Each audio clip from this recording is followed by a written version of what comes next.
Et c'est le moment d'accueillir nos premiers invités de ce journal, Lucas. Ce soir, Valérie et Corentin. Allez. Gérant et créateur du Bibliovore à Tours. Leur librairie propose un concept simple, tout à 3 €. Une librairie qui grandit et qui fait des émules. Aujourd'hui, on compte 10 Bibliovores en France. Bonjour Valérie et Corentin Allais. Bonjour. Bonjour. Soyez les bienvenus sur Merci. notre plateau. D'abord, on va parler un petit peu de ce concept. Des livres pas chers, mais vous me le confirmez, en bon état malgré tout ? En très bon état. Le meilleur état C'est possible. le principe, le concept de notre librairie. Il faut qu'elle ressemble le plus possible à une librairie de livres neufs. Néanmoins, prix unique, 3 €, 10 € les 4.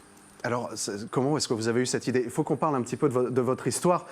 Vous n'étiez pas libraire il y a quelques années, si je comprends bien. Non, on était lecteur quand même, voilà, depuis très très longtemps. Et puis voilà, on était professeur de français, c'est comme ça qu'on s'est rencontrés en 99. Voilà, on a eu le concours la même année, donc voilà, déjà une appétence et un intérêt pour la lecture et pour la transmission.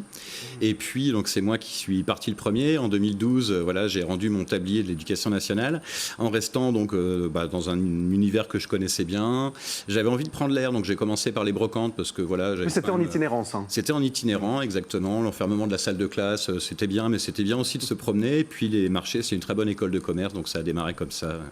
Et vous aimez les gens, alors, j'imagine ? Oui, forcément, on a aimé nos élèves, on a aimé l'administration, enfin, les parents d'élèves. Et forcément, un client qui entre déjà dans une librairie, a priori, il aime les livres. Donc c'est très très simple, en fait, ce qu'on fait. Parfois, on nous demande, mais vous n'avez pas eu de formation dans le commerce ? Et souvent, je dis, mais on a été enseignant.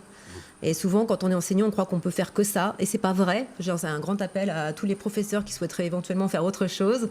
On est capable de faire beaucoup d'autres choses. Quel genre de références on retrouve dans votre établissement ?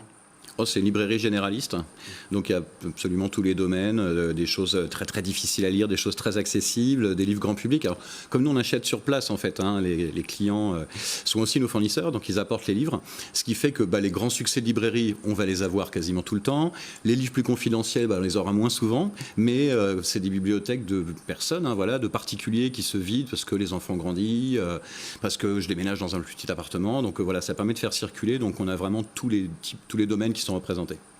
Alors, vous créez cette boutique itinérante en 2012. Vous vous installez rue Colbert en 2018 ? C'est ça, janvier 2018 au numéro 104. Ah voilà, là on vous connaît bien ici, c'est de là que tout part. Voilà. Mais ça ne s'arrête pas là, Et puisque j'ai démissionné, moi, du coup, en 2018 pour... vous arrivez en 2018. Voilà, oui. Vous avez cette boutique qui marche, qui plaît, mais ça ne s'arrête pas là. Aujourd'hui, on compte 10 bibliovores. Comment ça se fait ? Comment vous avez eu cette idée-là et cette volonté-là ? C'est pas nous qui avons eu l'idée. Donc, tout d'abord, on a déménagé au 91, rue Colbert, et ça s'est fait un peu pendant le confinement. On a repensé à ce que de nombreux clients nous avaient suggéré, à savoir ouvrir d'autres librairies en France. Donc nous, on était vraiment contre.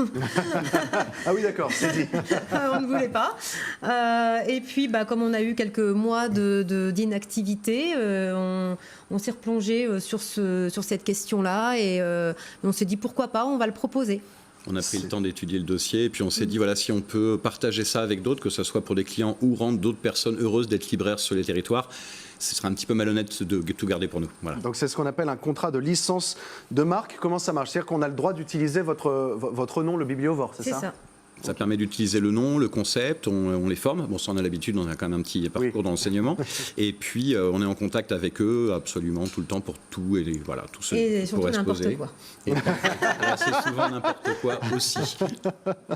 Alors, il se trouve que grâce à cette magnifique idée, vous avez reçu il y a quelques jours le top création au top des entreprises. C'est un aboutissement, j'imagine.